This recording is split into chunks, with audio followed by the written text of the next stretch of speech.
Hello everyone, so in this video we're going to be reviewing Zeria drops.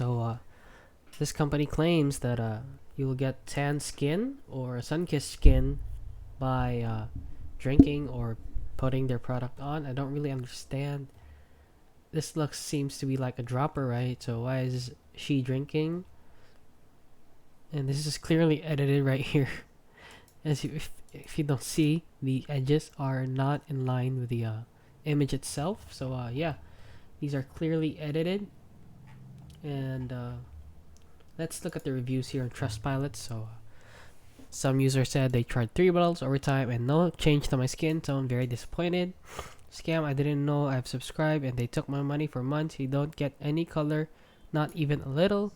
Awful, don't bother me. 2 family members, these, blah blah blah. A scam. They're rated 2.1 out of 5 stars. So some people said don't waste your money.